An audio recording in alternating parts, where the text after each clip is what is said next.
orang atau doa seseorang, beberapa orang mampu menyelamatkan orang lain. Ada orang-orang yang lumpuh, entah secara fisik ataupun rohani, bisa menjadi kuat atau sembuh berkat dorongan, usaha, kreativitas, dan doa orang lain, terutama yang akrab dan dekat dengan dia. Saudari-saudaraku yang terkasih, berjumpa kembali bersama saya Inspirasiku di Antara. Renungan harian Jumat 13 Januari, pekan biasa yang pertama. Semoga kita bersama keluarga dan komunitas kita selalu dalam keadaan baik, tetap sehat, dan bersemangat. Marilah kita mengawali renungan kita hari ini dengan tanda kemenangan Kristus. Dalam nama Bapa dan Putra dan Roh Kudus. Amin. Allah Bapa yang Maha Setia, kami bersyukur kepadamu atas kasih setiamu dalam penyelenggaraan hidup kami. Semoga kami taat pada Yesus Kristus Putramu yang memberikan kehidupan dan kedamaian. Bukalah hati kami untuk selalu menaati Yesus utusanmu, sehingga kami mampu menerima hikmat darimu. Sebab dialah Tuhan pengantara kami yang bersama dengan Dikau dalam persatuan Roh Kudus, hidup dan berkuasa Allah sepanjang segala masa. Amin. Dalam nama Bapa dan Putra dan Roh Kudus. Amin.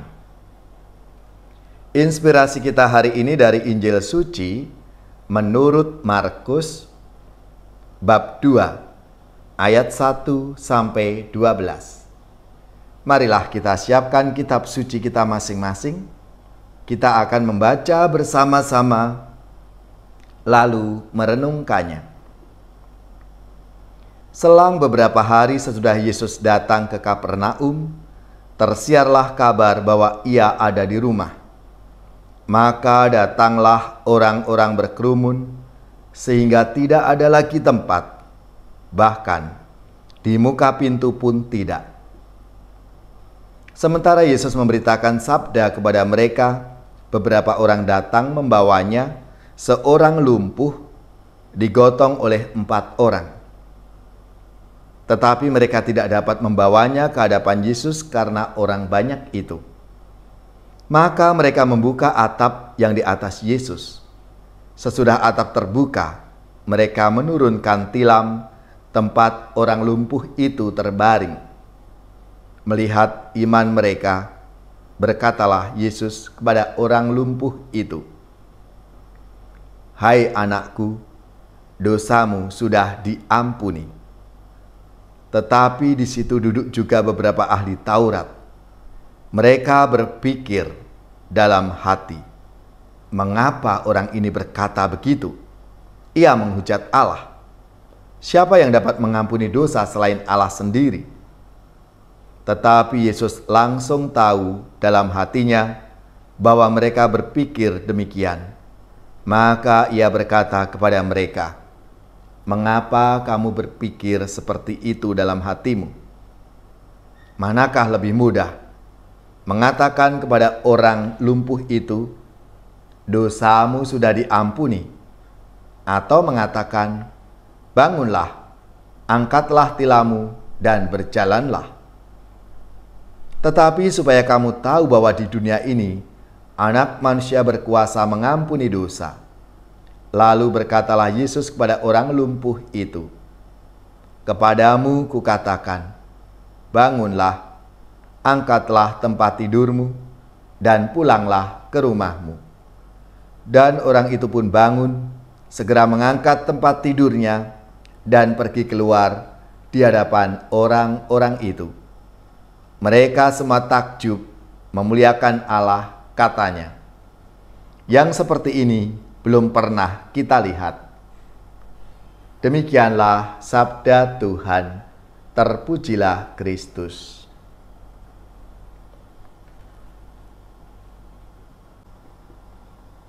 Saudari-saudaraku yang terkasih, dalam sabda Tuhan hari ini, kisah tentang 4 orang yang menggotong seorang lumpuh sangat mengesankan.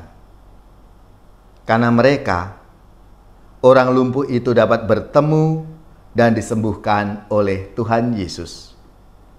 Keempat orang ini sangat gigih dan kreatif. Mereka berusaha agar orang lumpuh ini bisa dibantu. Orang lumpuh sendiri tidak bisa membantu dirinya sendiri untuk berjumpa dengan Yesus, apalagi di tengah kerumunan banyak orang. Usaha para penggotong yang gigih itu untuk mengatasi segala rintangan sungguh membuahkan hasil. Orang lumpuh itu bisa sampai di hadapan Tuhan Yesus. Menarik bahwa sabda Tuhan menceritakan ketika Yesus melihat iman mereka, artinya iman keempat orang yang menggotong si lumpuh itu, Yesus bertindak dan menyembuhkan orang yang lumpuh itu.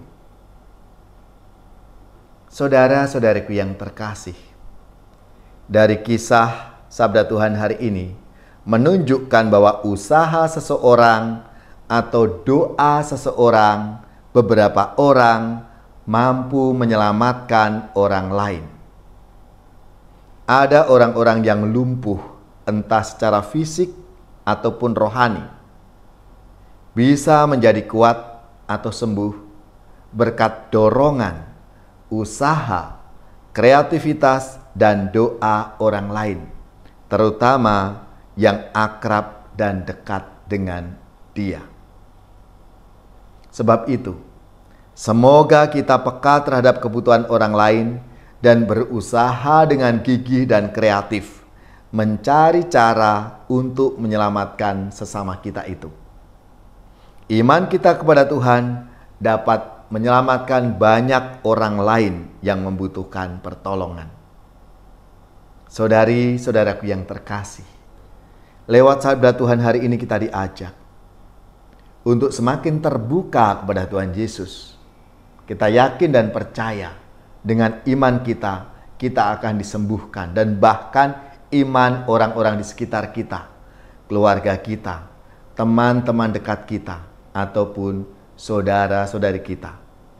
Ketika kita membutuhkan pertolongan, bantuan kepada Tuhan, Tuhan pasti akan mendengarkan doa-doa kita, doa-doa keluarga, dan doa-doa sesama kita. Marilah saudari-saudaraku yang terkasih, kita mohon rahmat Tuhan supaya kita dimampukan untuk selalu terbuka kepada rahmat dan kehendak Tuhan. Allah yang Maha Kasih, semoga kami mampu mengatasi berbagai rintangan yang menghalangi kami untuk bertemu dengan Engkau.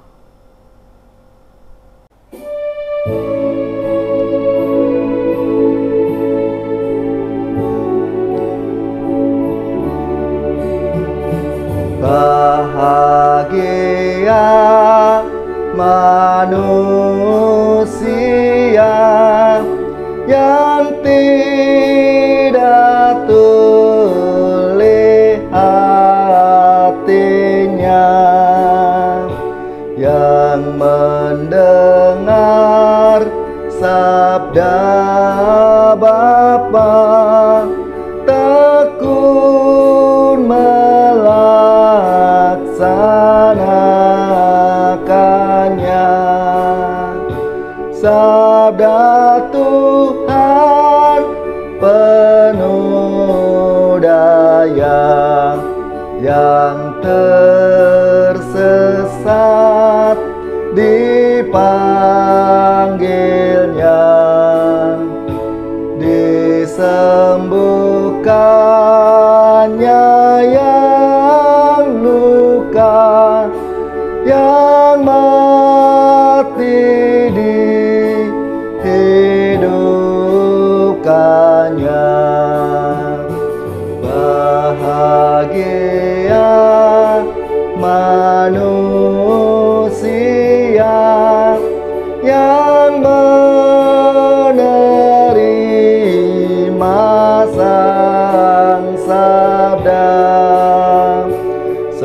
sabda yang sudah menggema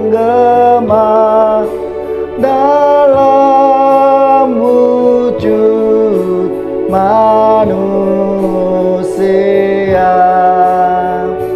Terpujilah,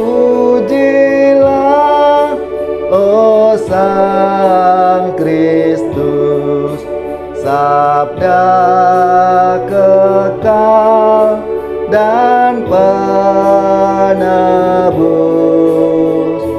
kebenaran, kehidupan, serta jalan keselamatan.